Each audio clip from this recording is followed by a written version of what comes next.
So రీసెంట్గా ఒక వార్త వెలుగులోకి వచ్చి బాగా వైరల్ అవుతుంది. ముఖ్యంగా చంద్రబాబు నాయుడు గారు జనసేనని విడిచి కాంగ్రెస్ వైపు వెళ్తారు, ఎందుకంటే అక్కడ కాంగ్రెస్ పదవి షర్మిల గారు తీసుకుంటున్నారు అని చెప్పేసి బయటకు ఒక వార్త వచ్చింది.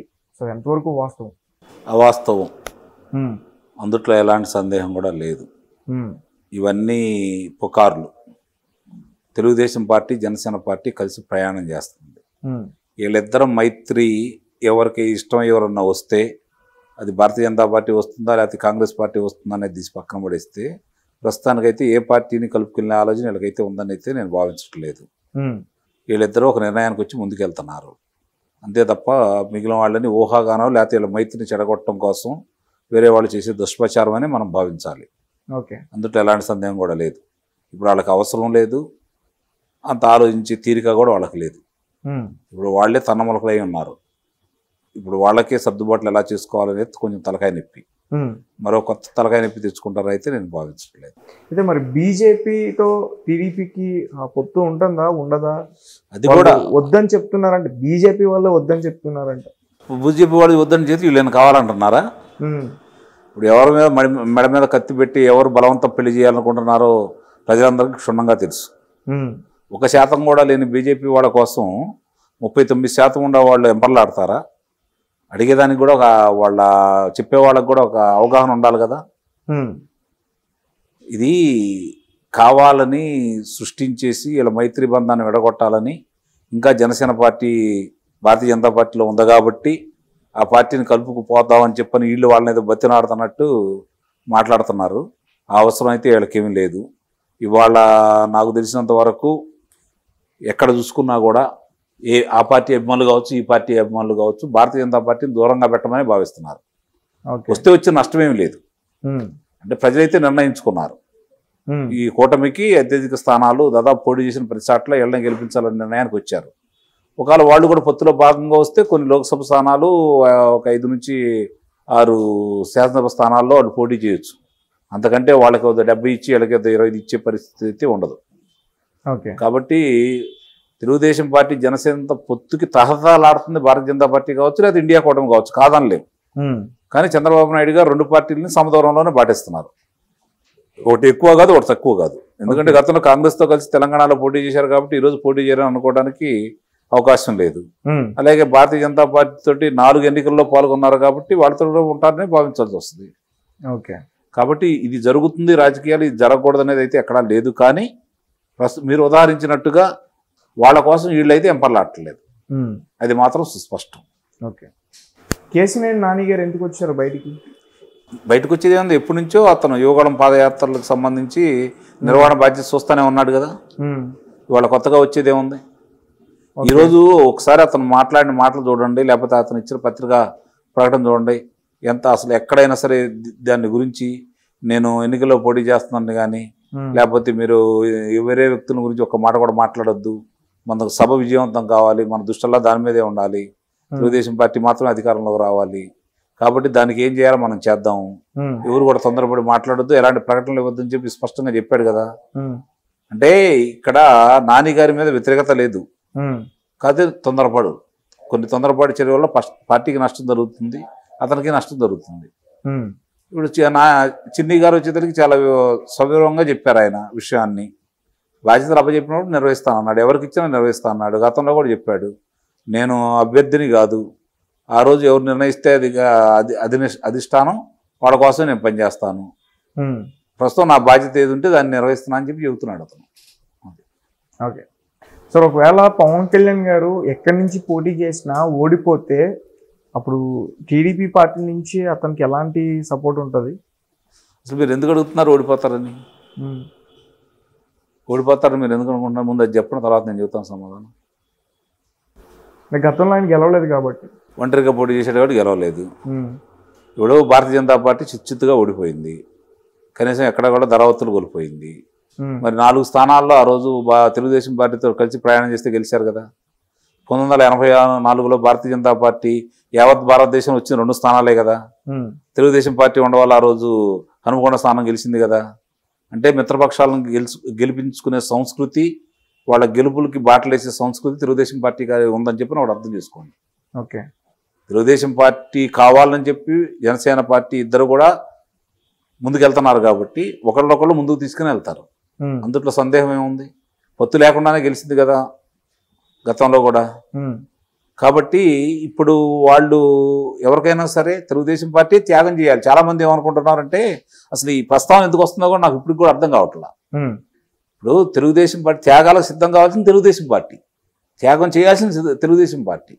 అవతరాలు ఏదో పెద్ద త్యాగం చేసినట్టు ఎందుకు మాట్లాడుతున్నారో, దాని గురించి ఎందుకు భూతార్థంలో చూపిస్తున్నారో కూడా నాకు ఇప్పుడు కూడా అర్థం కాని పరిస్థితి.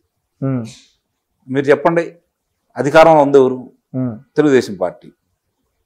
మిత్రులతో కలిసినప్పుడు కూడా అధికారంలో ఉంది తెలుగుదేశం పార్టీయే కదా. మరి అన్న నందమూరి తారక రామారావు గారు కావచ్చు 2 పర్యాయాలు, 3 పర్యాయాలు చంద్రబాబు నాయుడు గారు కావచ్చు, ముఖ్యమంత్రి ఆయనే కదా. ఆ అభ్యర్థి వాళ్ళు ఇన్ని బలమైన స్థానాలుండి పాని మీరు అన్నట్టు జనసేన పార్టీకి మన జరిగిన ఎన్నికల్లో ఒక 20 స్థానాలు వచ్చి తెలుగుదేశం పార్టీకి 13 స్థానాలు వచ్చింది అనుకోండి. ఈరోజు దాని గురించి ఒక మాట్లాడుకుంటే మనకు అర్థం ఉండేది.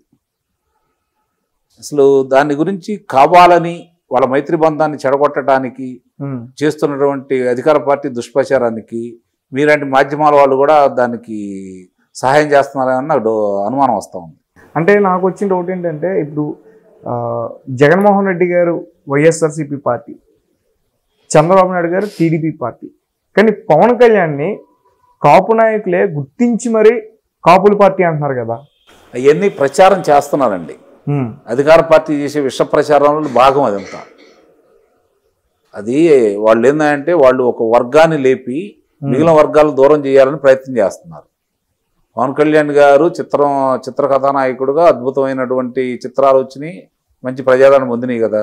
కాపులందరూ చూస్తేనే ఆ చిత్రాలు ఆడినాయా? ఇప్పుడు అందరూ వెళ్ళే మీరు ఆ సమావేశాలు చూస్తే మొత్తం వెళ్తుంది కాపులేనా? ఎస్సీలు ఎంతమంది ఉన్నారు, బీసీలు ఎంతమంది ఉన్నారు? కాకపోతే వాళ్ళ దాంట్లో లేని దాంట్లో రెడ్లే, మిగిలిన వాళ్ళందరూ ఉన్నారు ఆ పార్టీ జనసేనలో. అది వాళ్ళ దృష్టిలో ఉంది కాబట్టి దీన్ని ఏ విధంగా అయినా సరే బీసీలు దగ్గర, మామూలుగా అభిమానులు బాగా బీసీలు ఉన్నారు, ఎస్సీలు ఉన్నారు ఆయనకి, వాళ్ళందరూ ఆ పార్టీకి దగ్గర అవుతున్నారని దూరం చేయాలనే కార్యక్రమంలో కాపు నాయకుడిగా చిత్రీకరిస్తున్నారు. అట్లానే గతంలో చిరంజీవి గారి మీద కూడా అట్లాంటి అభియోగం వేశారు. వాళ్ళు వేసిన తప్పటడుగుల వల్ల చిరంజీవి గారు మంచి స్థాయిలోకి రావాల్సిన ఆయన ఇంటికి వెళ్ళిపోయాడు, అందులో సందేహమేం లేదు. ఇప్పుడు కూడా అదే విధంగా దుష్ప్రచారాన్ని మొదలుపెట్టారు.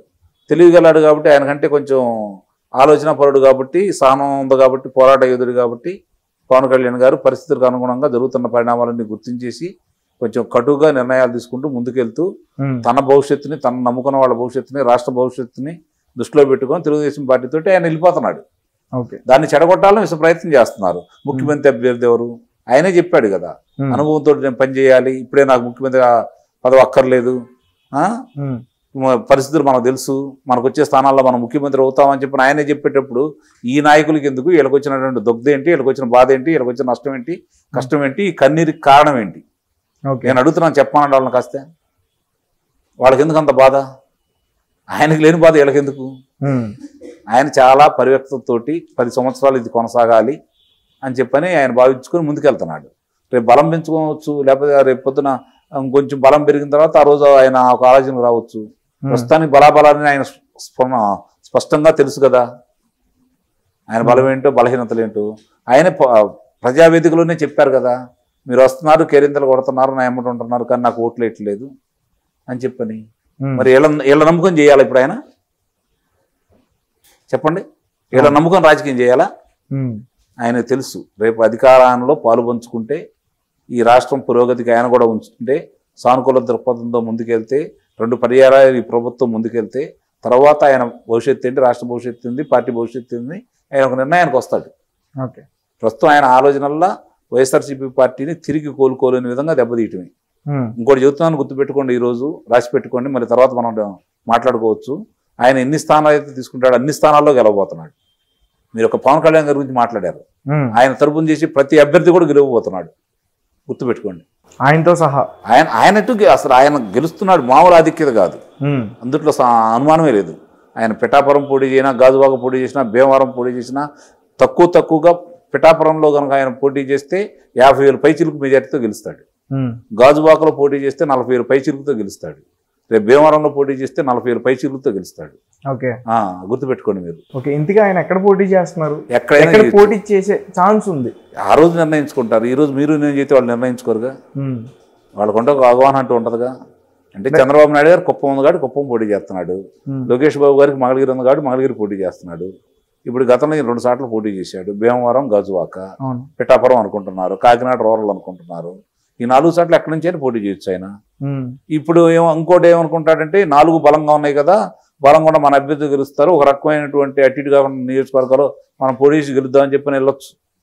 అంటే జగన్మోహన్ రెడ్డి గారు మొన్న భీమవరంలో ఆయన ఒక సభ ఏర్పాటు చేసి అక్కడ మాట్లాడడం జరిగింది. సో అందరూ కూడా భీమవరం నుంచే మళ్ళీ పోటీ చేస్తున్నారేమో పవన్ కళ్యాణ్ గారు అని చెప్పేసి అనుకుంటున్నారు.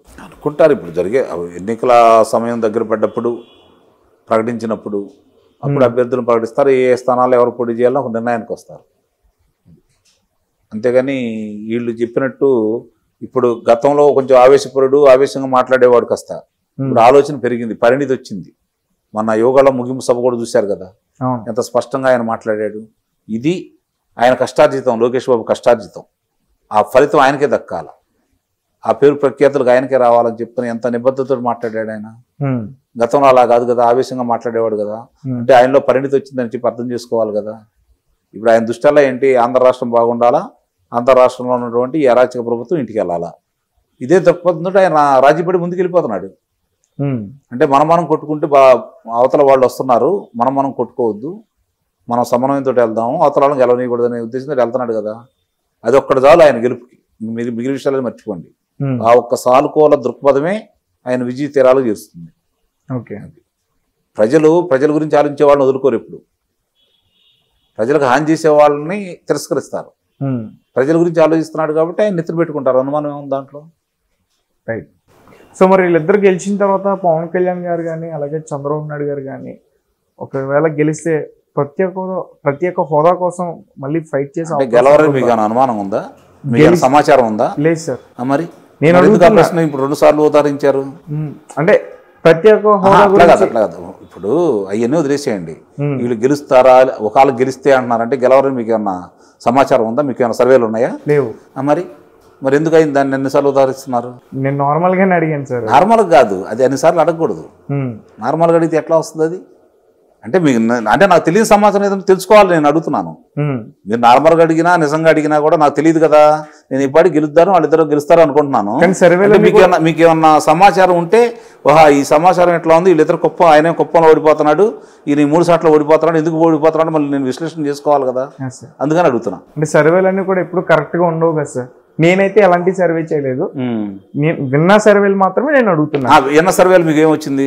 విన్న సర్వేలు కొన్ని గెలిస్తేనే వస్తాయి, కొన్ని వాళ్ళిద్దరి గురించి చెప్పండి, మిగిలి చెప్పొద్దు. మీరు ఇప్పుడు వాళ్ళిద్దరు ఉదాహరించారు కాబట్టి మీకు వచ్చిన సర్వేలు ఏంటి?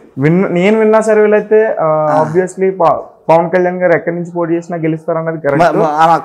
చంద్రబాబు నాయుడు గారు కుప్పం నుంచి గెలుస్తారన్నది. మరి ఇన్నిసార్లు ఎందుకు వాళ్ళిద్దరి గురించి ఉదాహరించారు మీరు?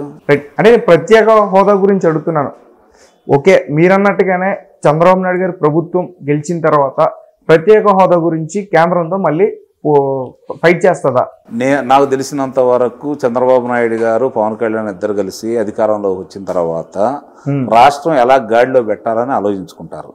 కేంద్ర పెద్దలు వాళ్ళ గనక ఇబ్బడిముబ్బడిగా ఒక 300 పైచిలకు భారతీయ జనతా పార్టీకి మొన్న వచ్చినట్టు 300 స్థానాలు పైన వచ్చినాయి అనుకోండి, వీళ్ళు ఎన్ని పిల్లి మొగ్గలు వేసినా, ఆమరణ నిరాహార దీక్ష చేసినా, పోయి మేము వాళ్ళని ఏదో చేస్తామని బేకరాలు బలిగినా కూడా అక్కడ ఏ ఎత్తు కూడా ఏం ఉపయోగం ఉండదు. అది కూడా చెబుతున్నాను మీకు నేను. అంటే వీళ్ళ అవసరంతో కనుక ప్రభుత్వం ఏర్పడితే ఆ రోజు ఏదన్నా తీసుకురావడానికి సాధ్యపడిద్దేమో తప్ప వాళ్ళకి సంపూర్ణ మెజారిటీ ఉన్న తర్వాత వీళ్ళు అసలు పట్టించుకుని కూడా పట్టించుకోరు. అది కూడా చెబుతున్నాను మీకు నేను. వాళ్ళది ధృతరాష్ట్ర కౌగిలి భారతీయ జనతా పార్టీ వాళ్ళది. లేదు ఇలా ఆంధ్రప్రదేశ్లో అదృష్టం బాగుండి అక్కడ కన్నా కాంగ్రెస్ పార్టీ వచ్చిందనుకోండి, మొదటి సంతకమే ప్రత్యేక హోదా అని చెప్పాడుగా రాహుల్ గాంధీ గారు, అప్పుడు వస్తుంది.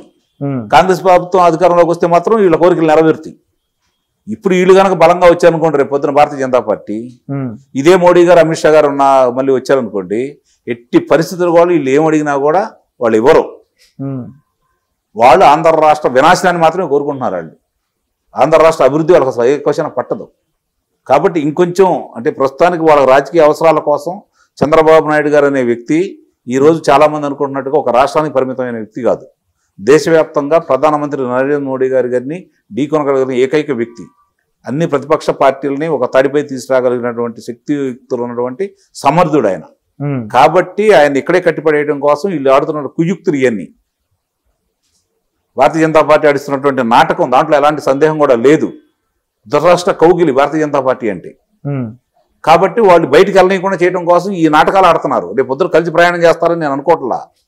అటు కాంగ్రెస్ పార్టీకి వెళ్లకుండా, లేకపోతే ఇండియా కూటమి దగ్గర కాకుండాను నిజంగా ఇండియా కూటమికి చంద్రబాబు నాయుడు గారు వెళ్ళారంటే చాలా సమీకరణలు మారుతాయి. ఇప్పటికే వాళ్ళకి వ్యతిరేకత పవనాలు వీస్తూ ఉన్నాయి. ఉత్తరాదిని కొంచెం బలంగా ఉన్నారు. చంద్రబాబు నాయుడు అనే వ్యక్తి కనుక ఇండియా కూటమిలోకి వెళ్ళారనుకోండి, చాలా పరిణామాలు మారుతాయి, అధికారంలో కూడా రావచ్చు.